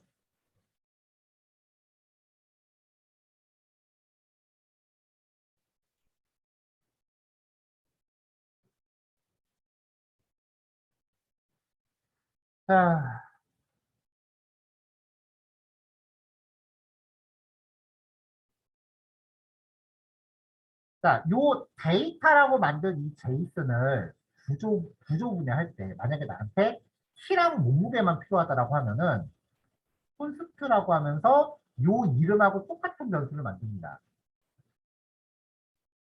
웨이트, 플론, 웨이트라고 하고서 이코라면서 데이터를 여기다 대입을 하면 이 제이슨에서 나한테 필요한 웨이트와 웨이트만 추려서 각각 두 개의 변수를 만들어 주는 거예요. 이게 구조분인데 제약은 무조건 제이슨의 키 이름하고 똑같이 써야 된다는 거예요. 근데 내가 이 이름을 바꿔야 될 때도 있어요, 분명히. 이름을 바꿔야 될 때가 있다면 뒤에 콜론 찍고서 바꾸고 싶은 변수를 넣으시면 돼요. 그러면 height의 값을 h라는 변수, weight라는 값을 w라는 변수로 만듭니다. 그래서 hw 출력하면은 처리가 돼요.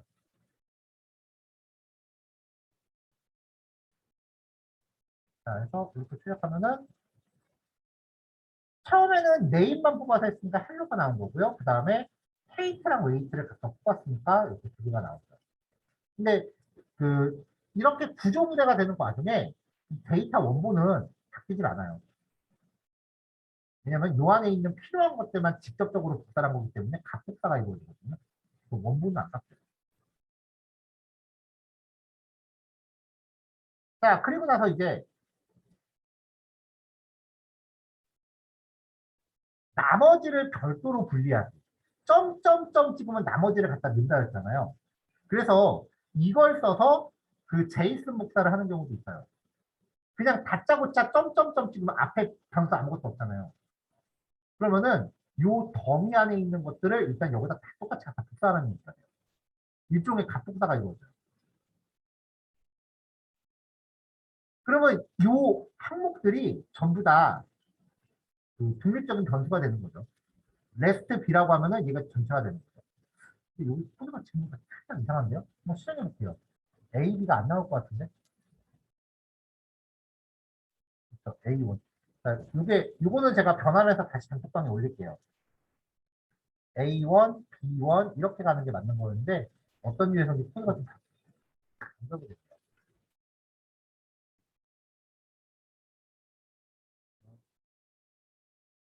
아, A2.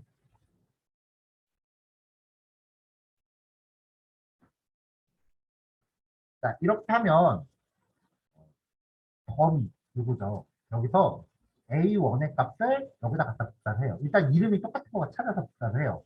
그리고 200을 여기다 갖다 복사를 해요. 그럼 나머지는 레스트 B라는 거에다가 다시 묶어서 넣어요.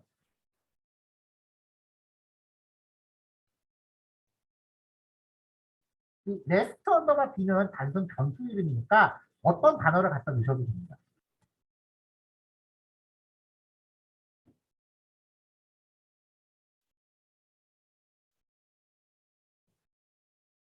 자, 이 구조분의 특징을 사용하면은 기존 데이터랑 추가적인 값을 병합해서 새로운 데이터를 만들 수 있어요. 자, 오리진. 구조분해를 사용하는 또 다른 방법이 그냥 얘를 다짜고짜 여기다 원본을 같이 넣어버리는 거예요. 자, name하고 age라는 게 있는데 일단 이 오리진을 통째로 점점점에서 갖다 붙이면 안에 있는 내용물이 여기 그대로 복제가 됩니다. 그리고 필요한 걸 덧붙이는 거예요.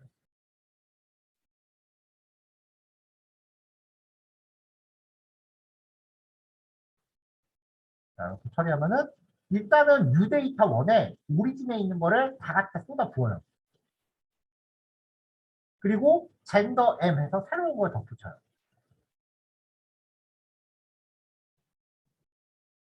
자, 그 다음에 뉴데이터 2한테 또다시 오리진을 그대로 갖다 넣었어요. 이 오리진에 있는 내용을 그대로 갖다 넣었어요. 그리고 나서 새로운 데이터를 덧붙이는데 기존에 있던 거랑 똑같은 게 생긴 거예요. 그럼 기존 거 날리고 새로운 거 더 씌워요.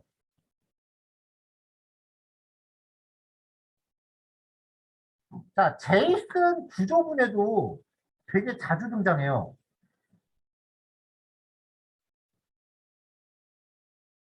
일반적으로 그냥 순수하게 HTML에서 자바스크립트 짤 때는 이 구조분해 문법은 사실 찾아보기가 힘들어요. 왜냐면 순수하게 HTML에서 이제 바닐라 스크립트로 짜겠다라고 하는 건 어떻게 보면 되게 고전적인 방법을 고집하겠다라는 거거든요.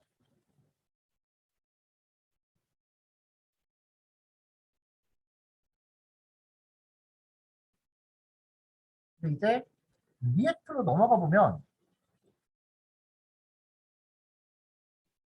나오면은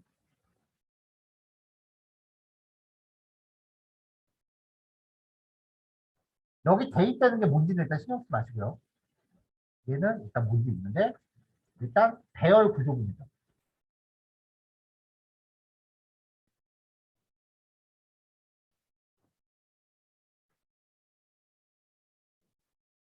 그리고 쭉 코드 가다 보면은 여기 제이슨 구조분해 점점점 들어갔죠. 그러니까 구조분해 문법은 오히려 리액트에서 엄청 많이 나와요. 근데 이게 자바스크립트의 기본 표현법이기 때문에 정작 리액트 수업하시는 분들은 문법은 다 알고 오셨을 거라고 생각하고선 얘기 안 하고 넘어가는 분도 경우를 되게 많이 봤어요. 그래서 문법 정리를 되게 꼼꼼하게 해 놓은 겁니다.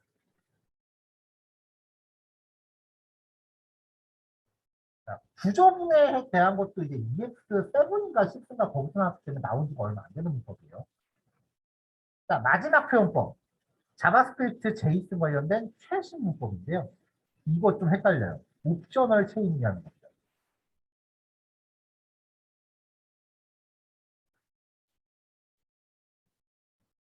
자, 요거 두 개는 일단은 주석으로 해놓은 건데, 볼게요. 유저 안에, 유저 안에 A하고 B만 있는데, 유저점 어드레스를 출력하면 없잖아요. 원기 파인드. 원기 파인드요. 요거 자체는 동작을 해요. 요거 자체는 동작은 해요. undefined가 나옵니다. 근데 그 다음 줄에서 문제가 생겨요.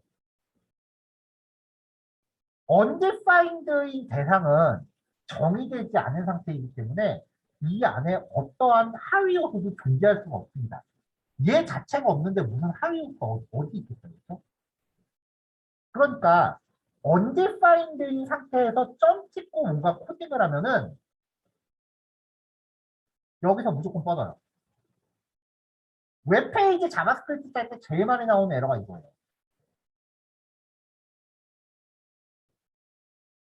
뭐냐면은 제가 한번 케이스를 보여드려 볼게요.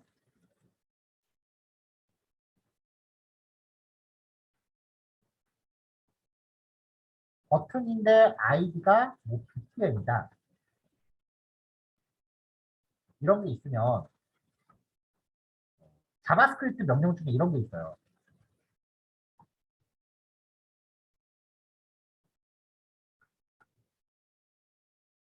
쿼리라는 게 조회한다는 뜻이에요. 여기서 보통 도큐멘트는 문서잖아요.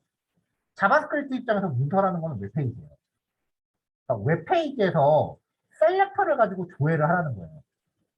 그러면 이 버튼 객체를 자바스크립트 안으로 끌고 들어와요. 버튼 태그를. 거기에다가 inner HTML하고서 헬로라고 하면 inner HTML이라는 건 여기요. 시작 태그와 끝 태그가. 그러니까 결국 이 명령이 헬로라는 내용을 요 안에 넣으라는 거거든요. 근데 이런 일 되게 흔할 거예요. 여기 btn이라고 적었는데 코딩하다가 실수로 이런 식으로 못하는 그거는 흔히 있잖아요. 그러면 자바스크립트는 bnt라는 아이디를 가는 애를 찾으려고 하는데 그런 애가 없단 말이죠. 그런 애 없어요. 이런 거 정의 안 됐어요. 그러니까 여기까지가 undefined예요.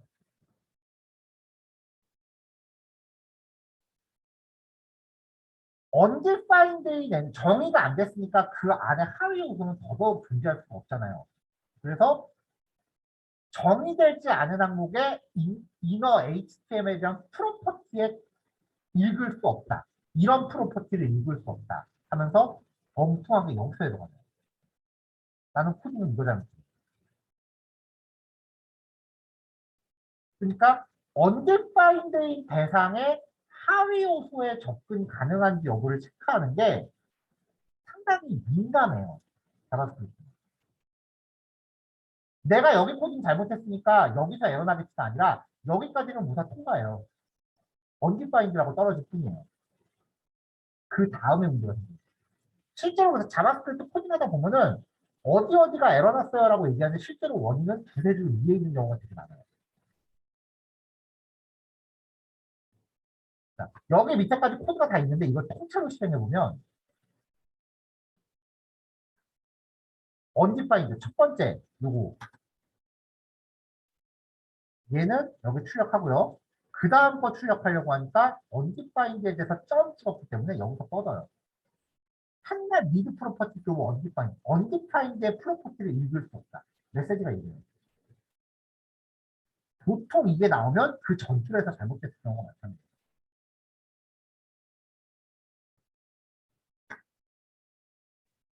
그러면 이거는 그냥 현상을 보여주려고 잠깐 주석으로 나온 겁니다. ES5 옛날 스타일에서 내가 이 시트라는 거를 써야 되는데 그럼 앞에 게 존재하는지 존재하지 않는지를 확인을 한 다음에 들어가야 되잖아요. ES5 시절은 이렇게 보시면 돼요. 이게 무슨 말이냐면은 자, AND 연산이죠. 논리 연산이죠. 논리 연산은 true와 false를 갖고 하는 애였죠. AND하고 OR니까요. 그러면 지금 요 연산자들은 얘네들을 전부 논리값으로 보겠다는 얘기예요. 제이슨이건 배열이건 간에 원소가 하나라도 들어있으면 통째로 차리고요. 원소가 아무것도 없거나 그 자체가 정의가 안 돼 있으면 거짓이에요. 그 다음에 AND는 전체가 참일 때만 결과가 참이기 때문에 앞에 게 아무리 참이라고 해도 얘가 거짓이면 말짱 도루묵이잖아요. 그러니까 마지막까지 거짓인 거를 확인하기 위해서 끝까지 다 봐요. 참이 나오면. 중간 게 거짓이면 어차피 나 뒤에 거 보나마나 거짓이니까 이제 안 봐. 그렇게 하는데 앞에 게 참이 나오면 끝까지 계속 봐요. 그러니까 이거는 유저라는 게 존재한다면 그 다음에 옆으로 가요. 유저점 어드레스가 존재한다면 이런 뜻이에요. 근데 어드레스 없죠? 그러면 안 해. 끝. 결과는 언급하는. 하지만 여기에 어드레스라는 게 있다라고 하면 유저점 어드레스 있네? 그럼 다음 거 볼래. 그러면 CT로 접근하겠죠. 어드레스 안에 CT가 없어도 돼요. 요 자체가 언디파인드인 건 문제가 안 되니까. 언디파인드 안에 있는 뭔가를 건드리려고 하는 게 문제니까. 그러니까 이 상태가 이렇게 되면은 뻗지 않는다는 거죠. 이게 ES5 시절 코딩이거든요. 근데 보통 이렇게 코딩 잘 안 하고요.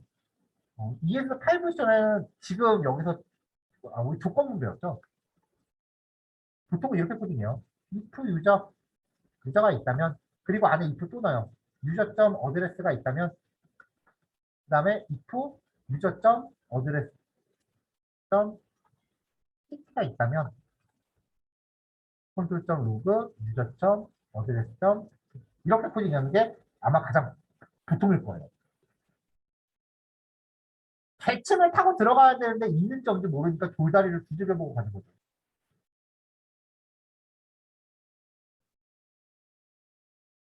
그럼 코드가 되게 지저분해지기 시작을 해요.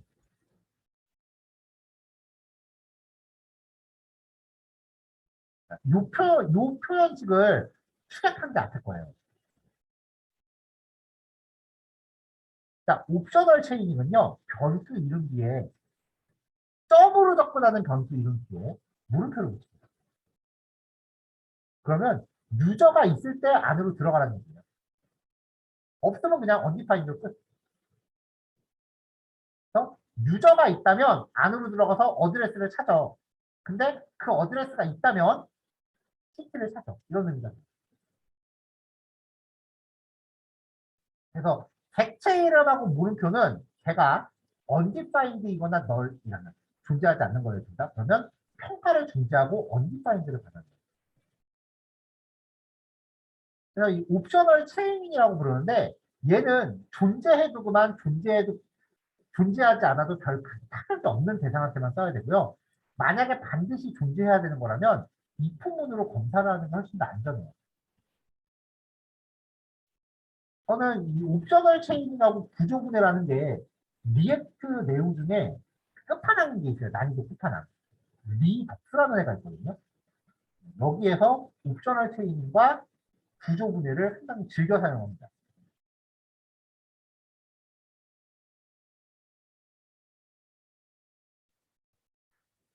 우리 수업 그 내용 자체가 자바스크립트 버전을 따로 구별하지 않고 그냥 소개할 수 있는 건 다 소개하고 있어요.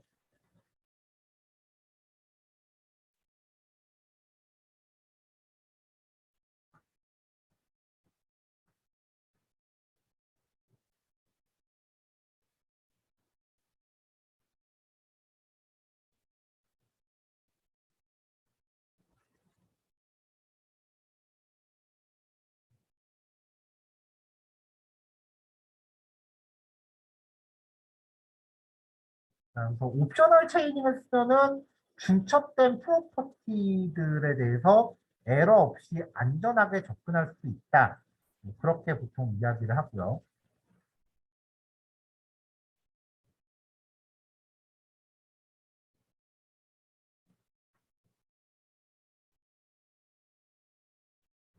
이 옵셔널 체이닝이라고 하는 거는 그 ES11 출시 연도로는 2020년도에 나온 거고요. 나온 지가 지금 2년이 아직 다 안 된 거죠. 자바스크립트가 이런 식으로 2년 주기로 뭔가 계속 막 조금씩 나와요.